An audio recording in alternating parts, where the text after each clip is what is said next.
Bom dia a todos. Sejam bem-vindos à casa do Senhor. Deus está entre nós. Nós vamos fazer a leitura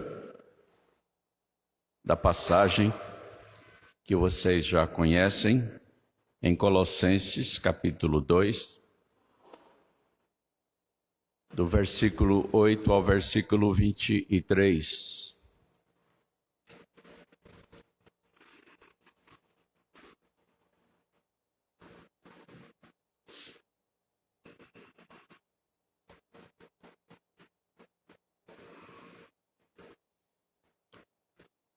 Colossenses 2, de 8 a 23. Cuidado, que ninguém vos venha a enredar com sua filosofia e vãs sutilezas, conforme a tradição dos homens, conforme os rudimentos do mundo, e não segundo Cristo. Porquanto nele habita corporalmente toda a plenitude da divindade. Também nele estáis aperfeiçoados. Ele é o cabeça de todo principado e potestade. Nele também fostes circuncidados, não por intermédio de mãos, mas no despojamento do corpo da carne, que é a circuncisão de Cristo, tendo sido sepultados juntamente com ele no batismo, no qual igualmente fostes ressuscitados mediante a fé no poder de Deus que o ressuscitou dentre os mortos. E a vós outros, que estáveis mortos pelas vossas transgressões e pela incircuncisão da vossa carne, vos deu vida juntamente com ele, perdoando todos os nossos delitos, tendo cancelado o escrito de dívida que era contra nós e que constava de ordenanças, o qual nos era prejudicial, removeu-o inteiramente, encravando-o na cruz, e despojando os principados e as potestades, publicamente os expôs ao desprezo, triunfando deles na cruz. Ninguém, pois, vos julgue por causa de comida e bebida, ou dia de festa, ou lua nova, ou sábados, porque tudo isso tem sido sombra das coisas que haviam de vir. Porém, o corpo é de Cristo. Ninguém se faça árbitro contra vós outros, pretextando humildade e culto dos anjos, baseando-se em visões, enfatuado sem motivo algum na sua mente carnal, e não retendo a cabeça, da qual todo o corpo, suprido e bem vinculado por suas juntas e ligamentos, cresce o crescimento que procede de Deus. Se morrestes com Cristo para os rudimentos do mundo, por que, como se vivesseis no mundo, vos sujeitais a ordenanças? Não manuseis isto, não proves aquilo, não toques aquilo outro, segundo os preceitos e doutrinas dos homens. Pois que todas estas coisas com uso se destroem. Tais coisas, com efeito, têm aparência de sabedoria, como o culto de si mesmo, e de falsa humildade, e de rigor ascético. Todavia não tem valor algum contra a sensualidade. Amém. Oremos. Eterno Deus, nosso Pai, Senhor, estamos na Tua presença e temos lido a Tua palavra. Agora, Senhor, nós te rogamos que Tu mesmo nos abras as Tuas Escrituras e nos fales, e nos concedas a Tua mensagem, a Tua palavra, segundo as nossas necessidades e segundo a riqueza da Tua glória. Senhor nosso Deus, a tua palavra é vida, a tua palavra é consolação, é alegria, é paz, é transformação. A tua palavra liberta, redime. A tua palavra, Senhor, transforma. E nós te rogamos que nesta manhã ela produza em nós todas as bênçãos segundo a tua vontade e segundo as nossas necessidades. Perdoa, Pai, os nossos pecados, nós oramos em nome de Jesus. Amém.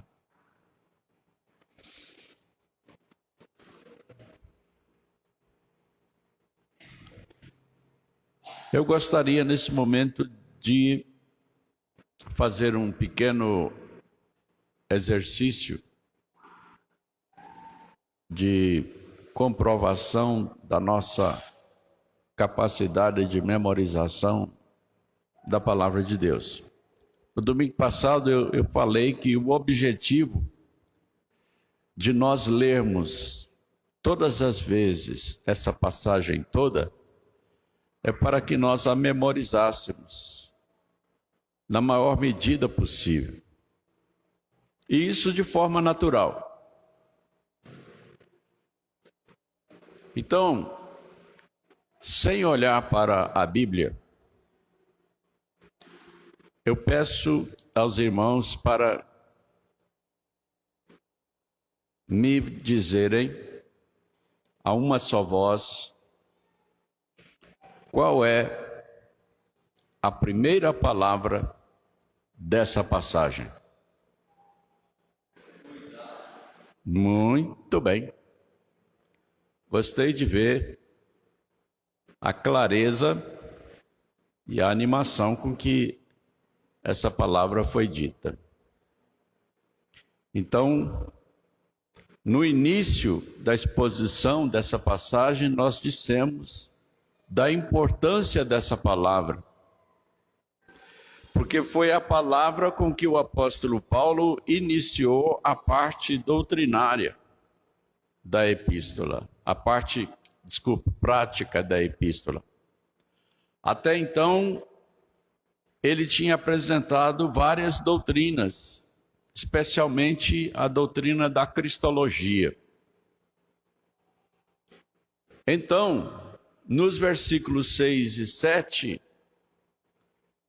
ele fez uma transposição da parte doutrinária para a parte prática, né, a parte de aplicação.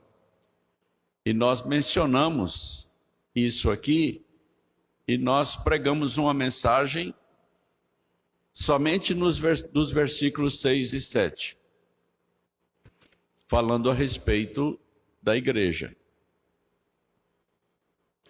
E nessa transição, o apóstolo Paulo passa da igreja como um todo para cada um de nós, para cada um dos crentes.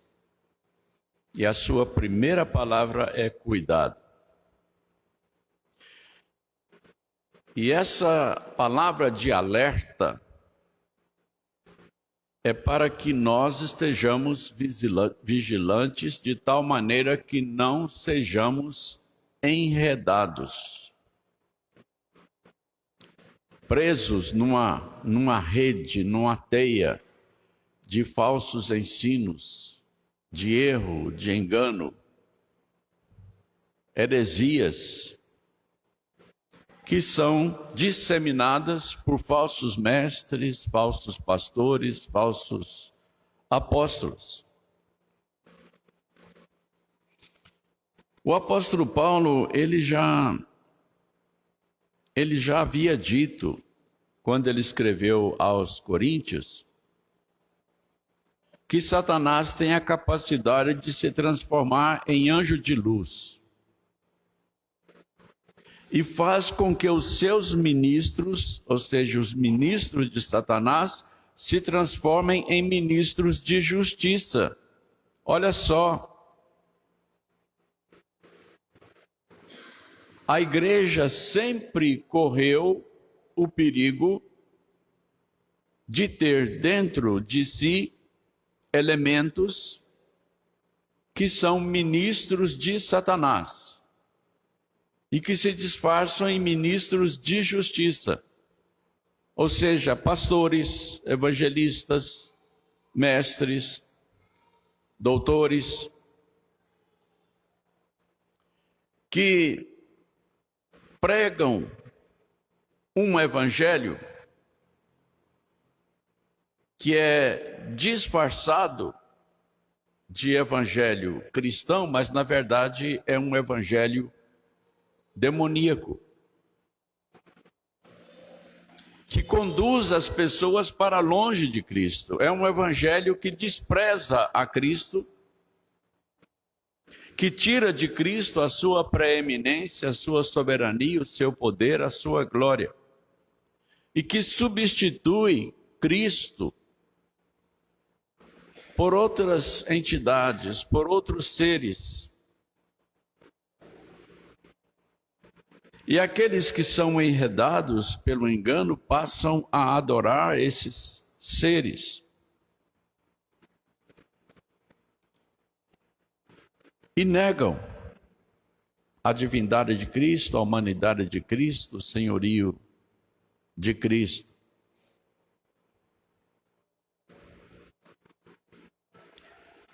No domingo passado, nós comentamos os versículos 9 e 10, a primeira parte do versículo 10. E do versículo 10 ao versículo 12, nós lemos: também nele estáis aperfeiçoados. Nós falamos até aqui. A segunda parte do versículo 10 diz: ele é o cabeça de todo principado e potestade.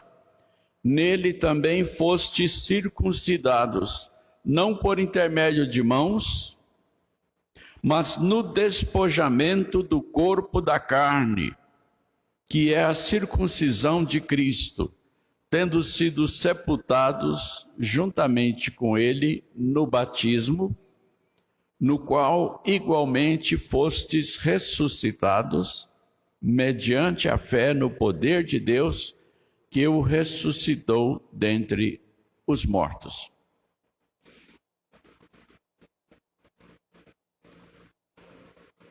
O título geral dessa exposição, do versículo 8 ao 23, é a luta cristã. Esse é o tema geral. E dentro desse tema, nós já falamos da luta da igreja e de cada crente pessoalmente contra as filosofias e rudimentos dos homens, contra as suas vãs sutilezas. E eu tive a preocupação de destacar que a filosofia de que Paulo está falando não é a filosofia como ciência, mas a filosofia forjada por homens que pretendem enganar os crentes. Atentem para o detalhe de que, quando Paulo fala em filosofia, ele diz: com sua filosofia e vãs sutileza. Que ninguém vos engane com sua filosofia e vã sutileza. Preste atenção que ele não diz com a filosofia, mas com sua filosofia. Ou seja, não é a filosofia como ciência que ele está referindo, mas a filosofia daqueles que trazem um pretenso conhecimento, uma pretensa sabedoria para com esse conhecimento enganar. É uma filosofia mística. É uma filosofia religiosa que se adequa, que se adapta ao cristianismo, ao evangelho, para apresentar o evangelho de uma forma errada, de uma forma sedutora que leva as pessoas a desprezar a Cristo, a desprezar a graça de Cristo e se entregar a uma salvação através das obras e do misticismo. É por isso que agora Paulo está dizendo que Jesus Cristo é o cabeça de todo principado e potestade. E no versículo 15 ele diz assim: e despojando os principados e as potestades, publicamente os expôs ao desprezo, triunfando deles na cruz. Irmãos, se Paulo teve a preocupação de mencionar essas coisas, é porque isso estava causando estrago na igreja de Colossos. Isso estava destruindo a fé daqueles crentes, estava perturbando a vida espiritual daqueles crentes, a comunhão deles com Cristo. Estava desprezando a obra de Cristo e a pessoa de Cristo.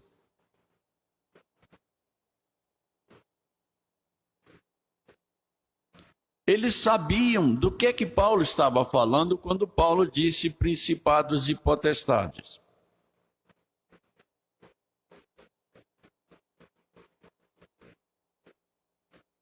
E Paulo está lembrando àqueles crentes que Jesus Cristo era o cabeça, ele era o chefe, ele era o Senhor daqueles principados e potestades.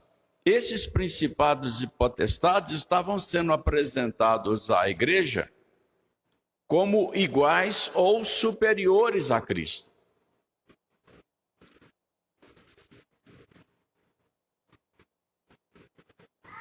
E isso continua acontecendo hoje.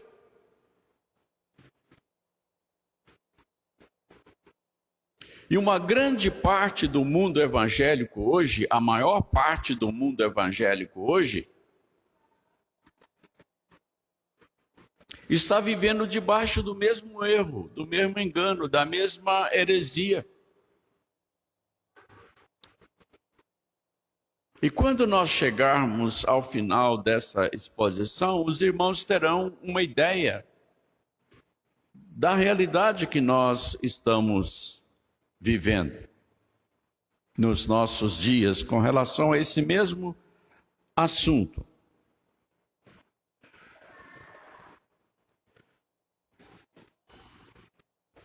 Eu quero lembrar que o apóstolo Paulo, quando ele escreveu aos Efésios, ele disse: a nossa luta não é contra o sangue e a carne, e sim contra os principados e potestades, contra os dominadores deste mundo tenebroso, contra as forças espirituais do mal nas regiões celestes.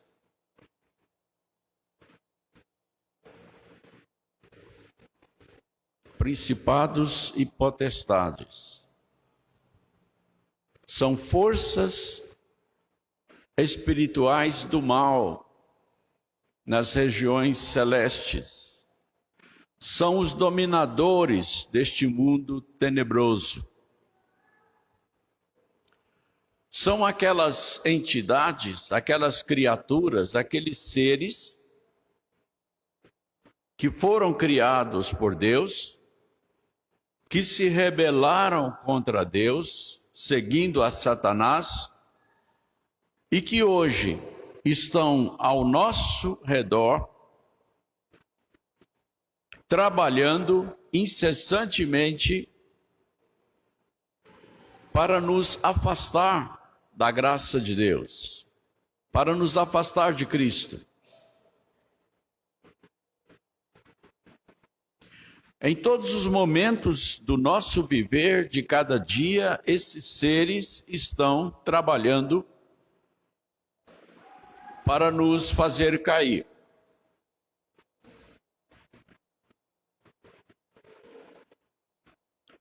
Nos tentando, nos perseguindo, nos perturbando de todas as formas.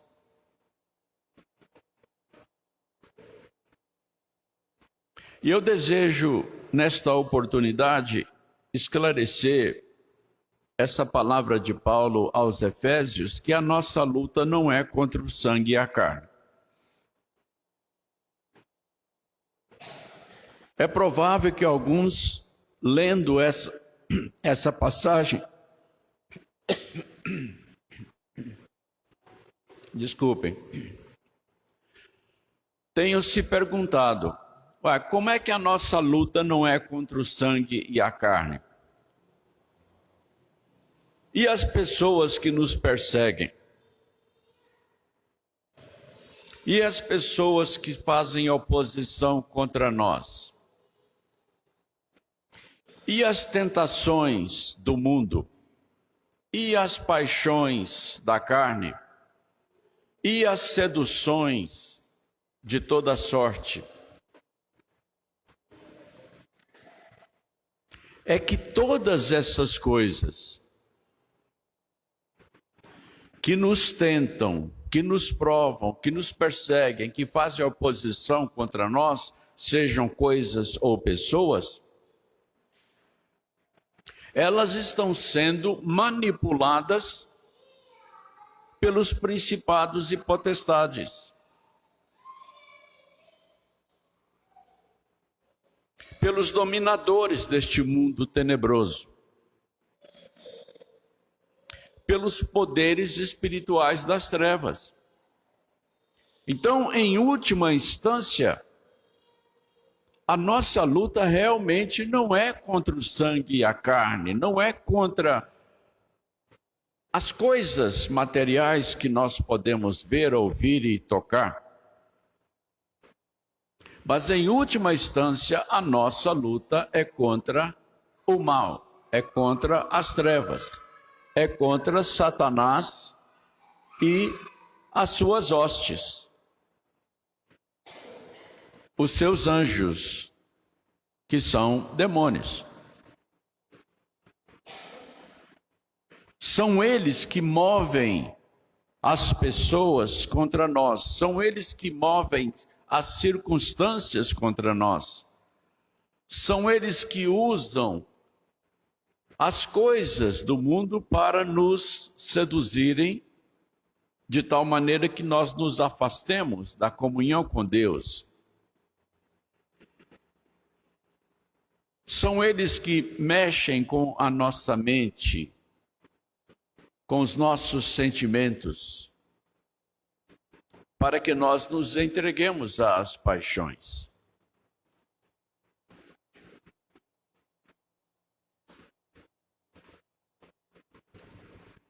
E como é que é a realidade desses principados e potestades?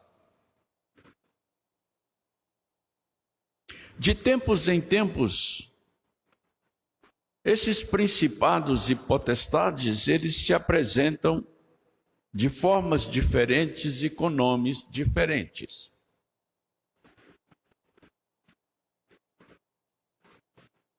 Na antiguidade clássica, esses principados e potestades, eles eram chamados de deuses entre os gregos e os romanos. Mas naquela época já existiam as religiões orientais, como, por exemplo, o hinduísmo.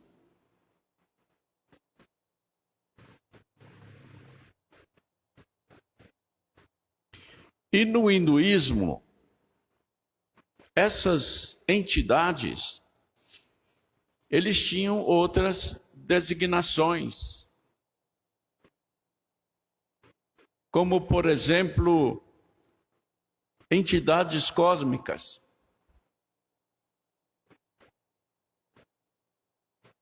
E essas entidades cósmicas, elas juntas, elas faziam parte de uma única entidade que dominava todo o cosmos, todo o universo.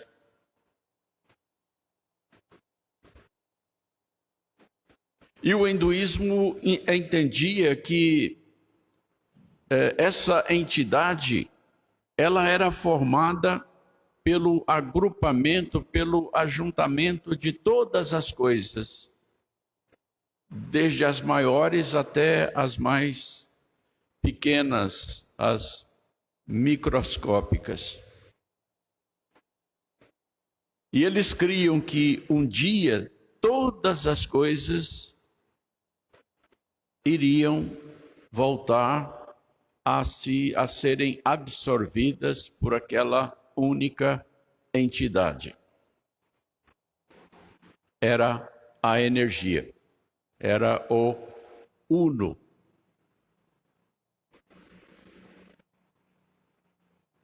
E isso existe até hoje no hinduísmo e no budismo, que veio depois.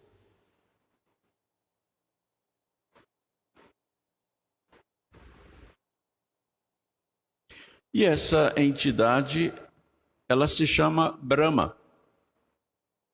É Brahma. B-R-A-H-M-A. A mesma marca daquela conhecida cerveja.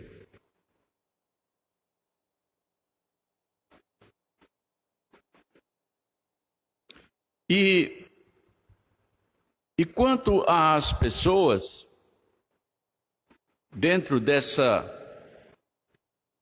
crença, as pessoas, elas sempre existiram em Brahma.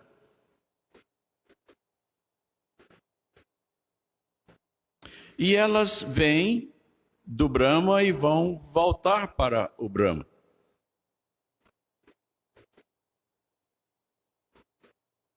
E essas pessoas,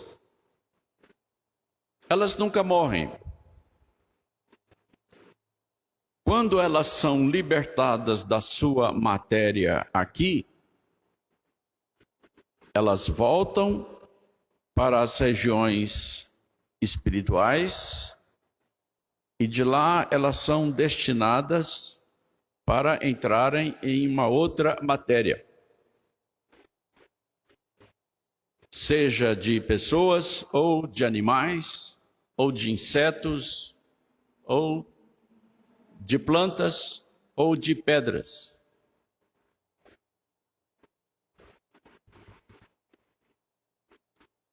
Isso se chama transmigração das almas. E Platão, o grande filósofo, o renomado filósofo grego da antiguidade, ele era reencarnacionista, ou seja, ele acreditava na transmigração das almas. E isso está muito bem claro nos seus livros, nos seus escritos. A filosofia de Platão com relação à alma é reencarnacionista, do princípio ao fim. É reencarnação. Ele cria no hinduísmo. Platão era hinduísta de religião. e de filosofia, porque ele colocou isso na sua filosofia.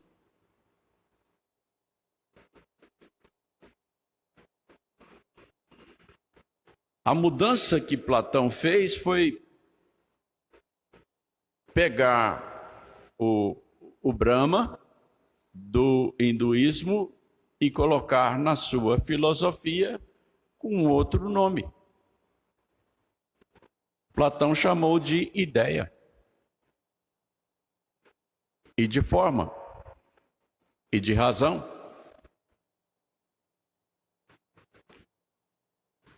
Mas ele também mencionou o nome de Uno. Aristóteles, discípulo de Platão, pegou a mesma ideia e deu ao seu Deus, na sua filosofia, um outro nome: motor. Aquele que move todas as coisas.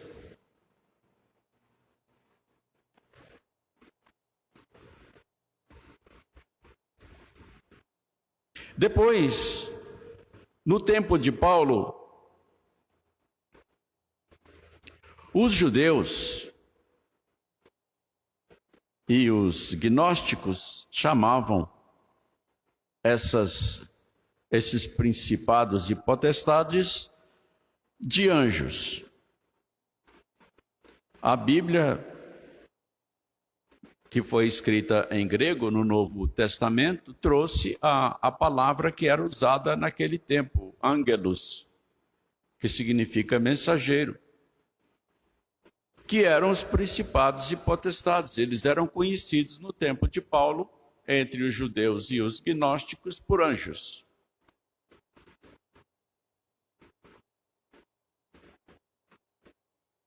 Só que os gregos, propriamente, eles diziam que esses anjos eram éons. No grego, essa palavra éon quer dizer emanação de um Deus, de uma divindade. Ou seja, os anjos, portanto, eram emanações do Deus, que não era o verdadeiro Deus, o Deus da Bíblia. Era aquele mesmo Deus dos filósofos da antiguidade. E esses anjos, éons, eles eram emanações, ou seja, eles vinham do único Deus e eram agentes desse Deus. Eram seres pessoais e que ministravam entre a divindade e os homens.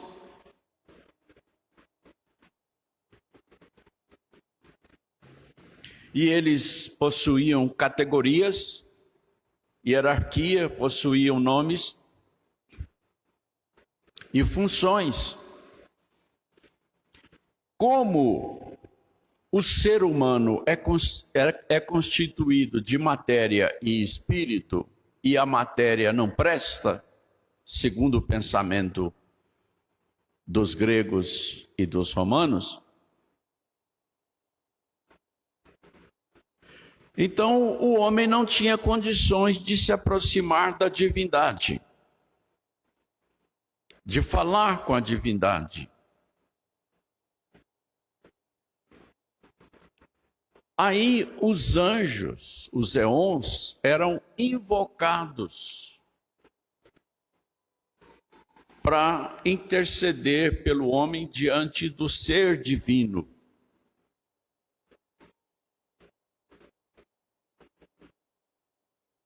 E assim o homem podia conseguir a salvação. Mas como é que fica Cristo nessa história? Como é que fica Jesus Cristo nessa história?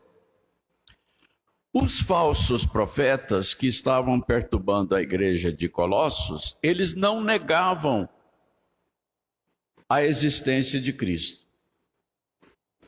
não negavam o poder de Cristo, mas dizia que Cristo era um dos éons, um dos anjos. O principal deles. Porque se eles negassem Cristo, os colossenses iriam resistir, não iriam aceitar o ensino deles. Eles diziam então para os colossenses: olha, nós também acreditamos em Cristo. Nós sabemos que Cristo é um grande éon, é um grande anjo poderoso.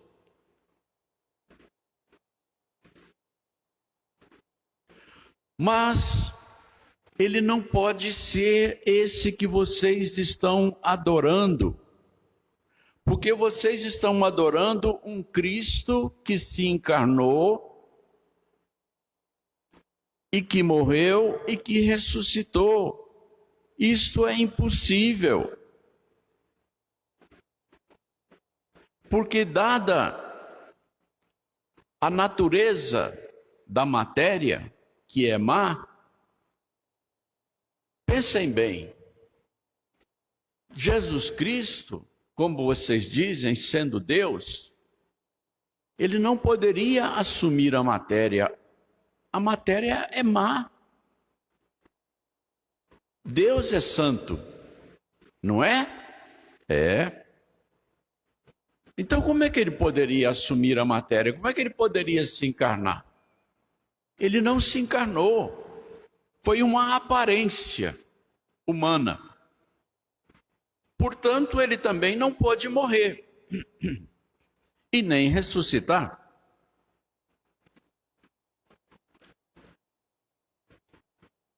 Portanto, ele não pode ser o Redentor.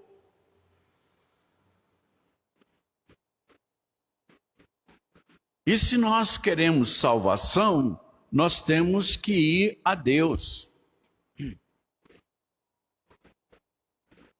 E para isso existem os anjos.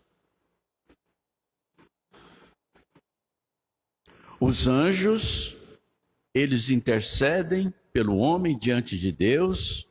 Através da adoração a eles, os anjos são elevados até Deus e conhecem a Deus e são salvos.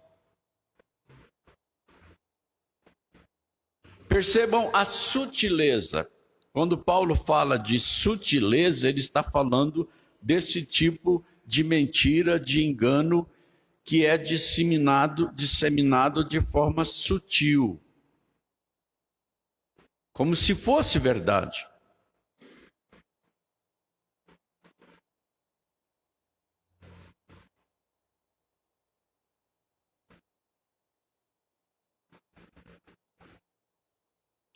Bom, depois dessa terminologia de anjos, nós temos esses principados e potestades sendo chamados de entidades cósmicas no esoterismo, que surgiu desde antes da Idade Média, através do ensino de um homem que eu já mencionei aqui, chamado Plotino. Esse Plotino, ele pegou a filosofia de Platão e colocou nela elementos religiosos, elementos místicos, para se adequar ao cristianismo que estava avançando no segundo e terceiro século. Plotino é do segundo século.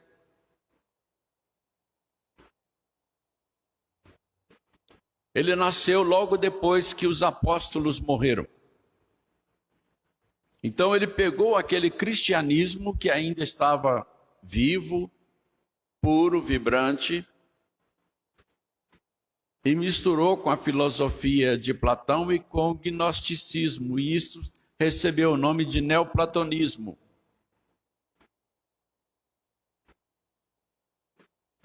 Esse neoplatonismo, ele chegou até nós e está entre nós com o nome de arminianismo. Armínio, quando criou a doutrina dele a respeito de Deus, ele usou o neoplatonismo.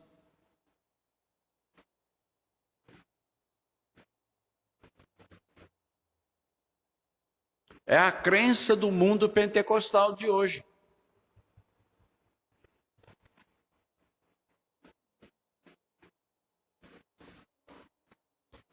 Plotino, ele introduziu o elemento cristão na filosofia de Platão. Mas fiquem tranquilos, porque na medida da exposição, a gente vai avançando nisso aqui para mostrar como exatamente todas essas coisas aconteceram.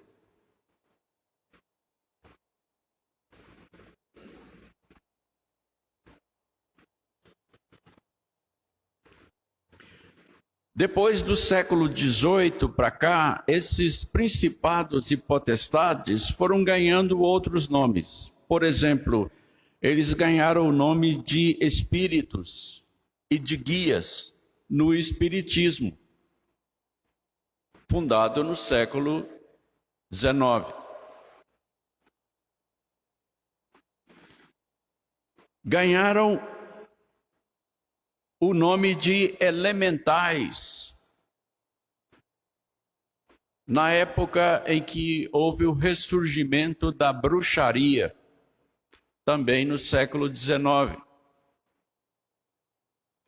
E entre esses elementais estão aqueles nomes que a gente conhece desde criança: gnomos, duendes, fadas e outros que estão povoando as histórias que nós conhecemos desde criança dos contos de fadas. Os 7 anões são gnomos.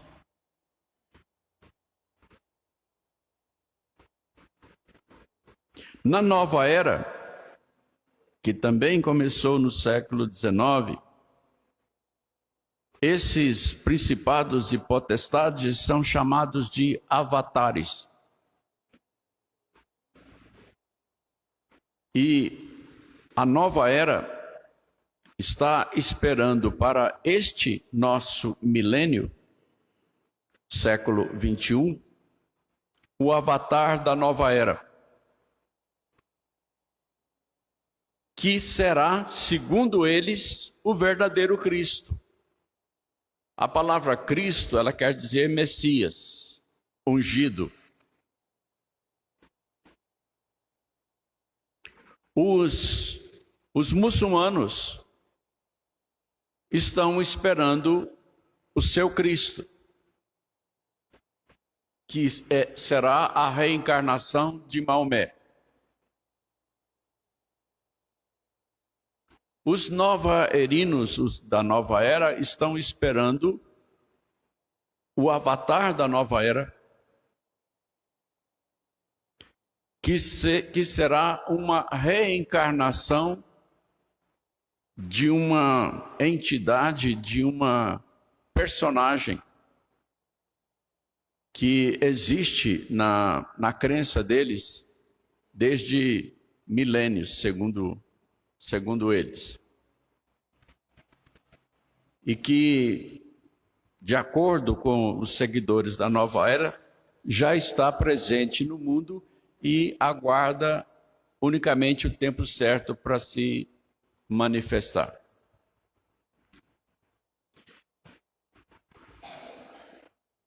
Os habitantes do Oriente, eles têm como seus principados e potestades os antepassados, ou seja, aqueles que já morreram. eles adoram, eles invocam os antepassados, com exceção do hinduísmo e do budismo que eu já referi. As demais religiões, tipo o shintoísmo no Japão, eles invocam os antepassados, os espíritos dos antepassados. São os principados e as potestades deles. Na Umbanda e no Candomblé, que vieram da África, os principados e as potestades são chamados de orixás. E eles têm inúmeros orixás, masculinos e femininos. No catolicismo, os principados e as potestades são chamados de santos. E vocês sabem o que significam os santos no catolicismo. E a Bíblia chama esses principados e potestades de demônios.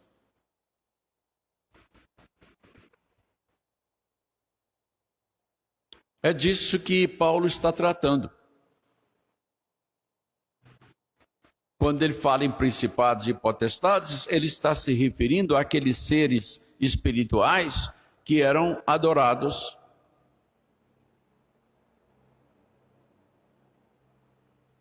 e cuja doutrina, cujo ensino estava sendo ministrado dentro da igreja de Colossos, e que estava enredando e que estava tirando os crentes de Cristo para um falso evangelho.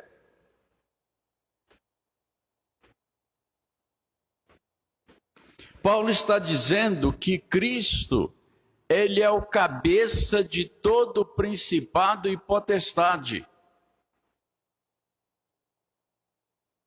Paulo está dizendo assim: como é que vocês estão aceitando toda essa besteira, todo esse absurdo, e seguindo atrás dessas entidades, se Cristo que vocês receberam é o cabeça, é o Senhor de todas essas entidades, de todas essas divindades? Como é que vocês estão desprezando a Cristo para seguir essas coisas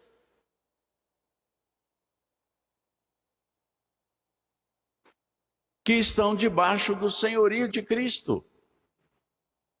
Porque Cristo, despojando os principados e as potestades, publicamente os expôs ao desprezo, triunfando deles na cruz. Isso que vocês estão adorando aí, prestando culto,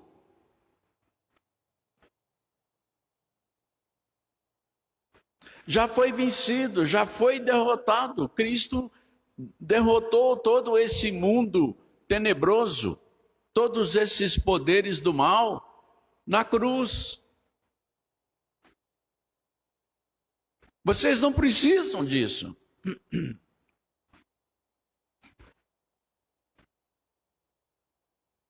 Vocês estão perdendo tempo, esforços, dinheiro.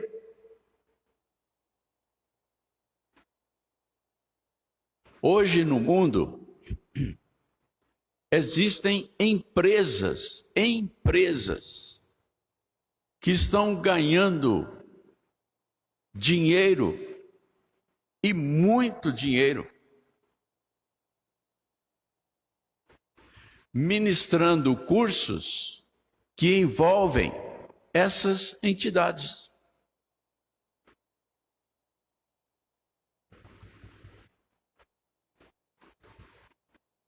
Se vocês quiserem saber mais sobre isso, entra na internet e digita lá pseudociências. E vocês vão ver a quantidade de besteira que está arrancando dinheiro de tanta gente no mundo inteiro, pregando a capacidade de envolver as pessoas com entidades espirituais que transferem poder e inteligência para a mente das pessoas. Prometendo transformar a mente, dar às pessoas uma mente poderosa, mente capaz de transformar a realidade, mente capaz de criar a matéria, mente capaz de curar as doenças, mente capaz de ganhar dinheiro.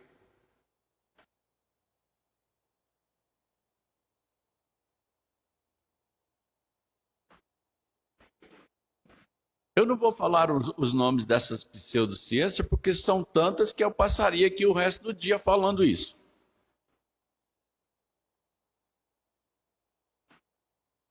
Mas se vocês tiverem a oportunidade, pesquisa lá. Vocês vão encontrar vídeos de autoridades sérias mostrando a mentirada dessas pseudociências.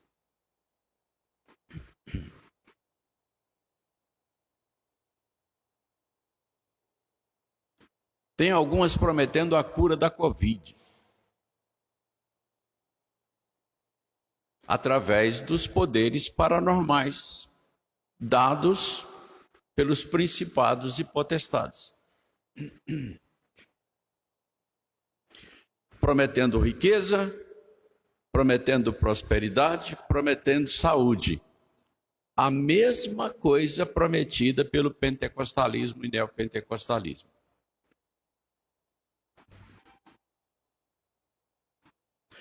Prometendo a confissão positiva. O que é isso? É a palavra de poder que decreta, que cura, que muda a realidade.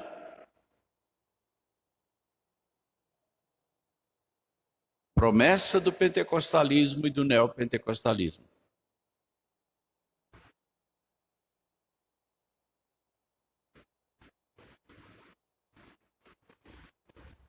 Essa questão do poder de decretar, que é usada no pentecostalismo, e vocês conhecem,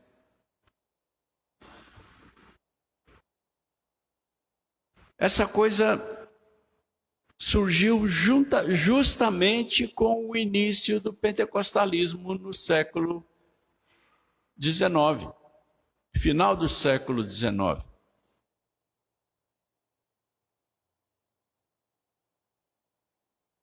E o pensamento que deu origem a isso, ele veio desde lá de Plotino, mas quando chegou no século XVIII, um sujeito chamado Ralph Waldo Emerson, que é um dos mais queridos heróis norte-americanos, ele afirmava a inocência essencial do homem, que o homem é essencialmente inocente, que é exatamente o que Armínio também afirmou. E afirmava a divindade inerente do homem, a divindade natural do ser humano que dá a ele o poder de decretar. Eu decreto, eu ordeno, e esse poder, segundo eles, tem controle sobre a matéria, justamente para decretar e todas as coisas acontecerem.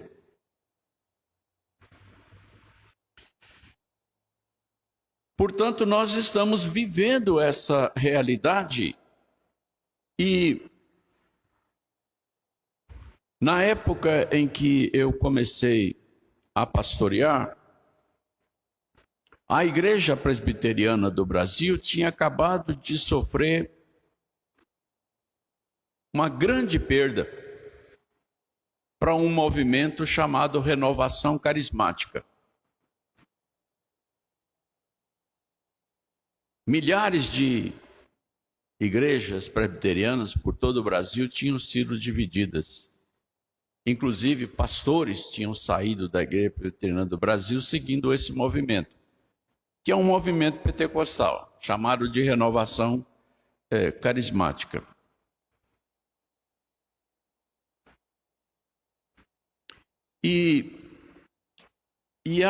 O que atraiu, o que seduziu esses crentes para esse movimento foi justamente a promessa de poder que eles faziam. As pessoas não precisavam mais pedir a Deus segundo a vontade de Deus, porque cada pessoa tinha o poder de decretar e de fazer existir a realidade que elas queriam.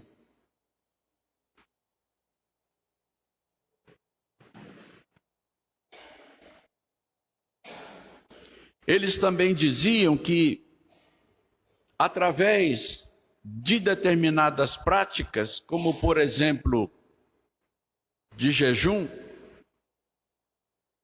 as pessoas podiam atingir a visão de Deus.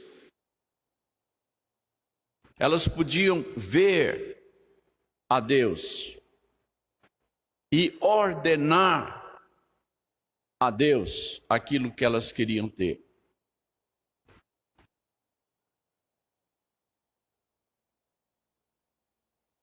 Eles diziam para as pessoas, os líderes que promoviam esse movimento, eles diziam para as pessoas que eles receberam revelações de Deus para criar esse movimento, para criar uma igreja de Deus, daí Assembleia de Deus.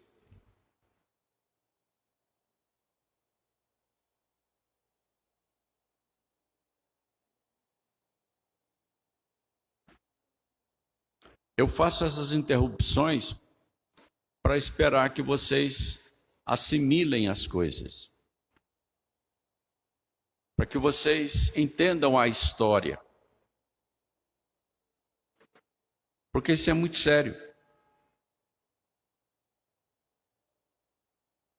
Nós somos testemunhas de um trabalho satânico, de um trabalho diabólico,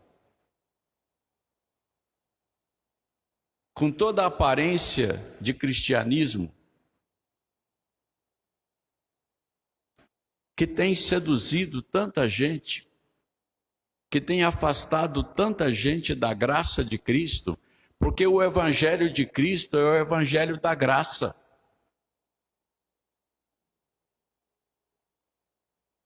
Ele não precisa que ninguém faça nada para ser salvo. Mas o pentecostalismo, ele diz que para alguém ser salvo, a pessoa precisa fazer a sua parte. Gente, isso é diabólico. Isso nega a eficácia do sacrifício de Cristo.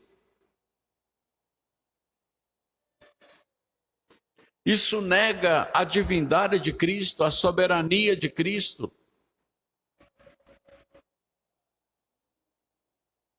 Cristo disse que aquele que crê em mim será salvo.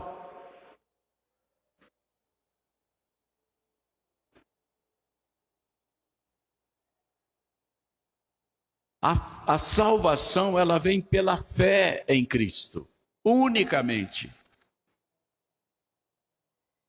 O Evangelho é o Evangelho da graça de Deus em Cristo Jesus.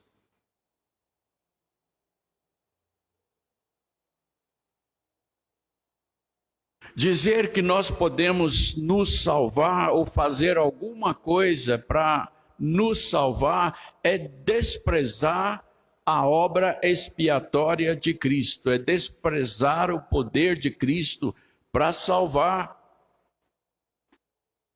É chamar Deus de mentiroso. Isso é pecado contra o Espírito Santo.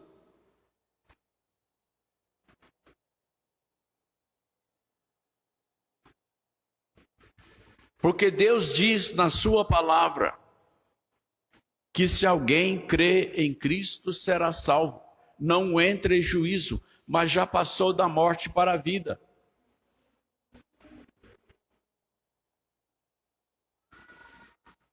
Todos esses principados e potestades que prometem substituir a Cristo para salvar os homens, eles foram despojados por Cristo na cruz, foram envergonhados, foram derrotados do princípio ao fim. Jesus Cristo os expôs publicamente ao desprezo, triunfando deles na cruz.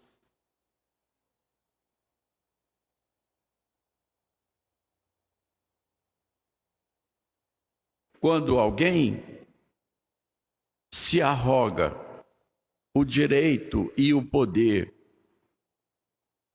de, através do seu próprio esforço, salvar a si mesmo, está negando a Cristo. Está desprezando a obra de Cristo.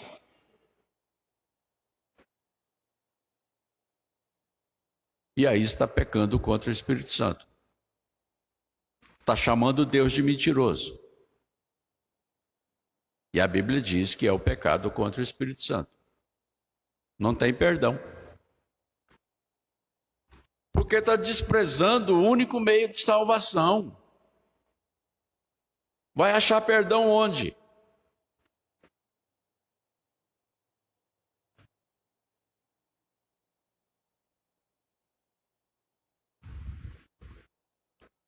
Aqui está dizendo que em Cristo nós fomos circuncidados, não por intermédio de mãos, mas no despojamento do corpo da carne, que é a circuncisão de Cristo. A circuncisão era uma marca física de que a pessoa estava sendo introduzida no povo de Deus. A circuncisão de Cristo no coração é o novo nascimento, é a regeneração que traz a marca de Cristo, não fisicamente, mas espiritualmente. É o selo de Deus em nós, nos colocando como propriedade dele, para sempre. E Deus não se arrepende daquilo que ele faz. Portanto, ninguém perde a salvação, como dizem os pentecostais, porque o Deus que nos salvou, ele nos salvou para sempre. A graça de Deus, ela não fica indo e voltando, dependendo do que nós fazemos, não depende de nós. A Bíblia diz, não depende de quem quer ou de quem corra, mas de Deus realizar a sua vontade.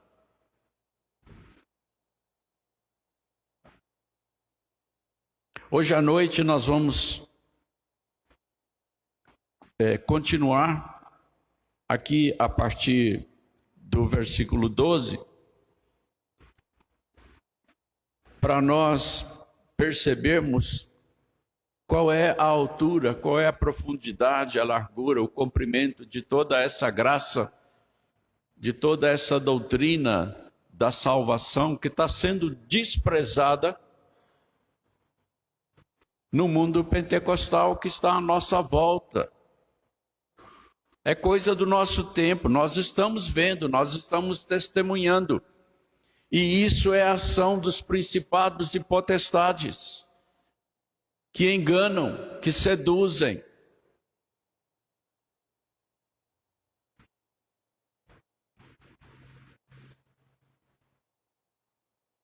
Que Deus nos abençoe com a plenitude da compreensão de todas essas coisas,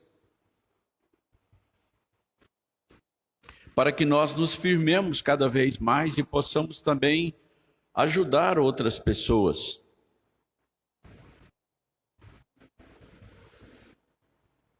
Que Deus nos abençoe.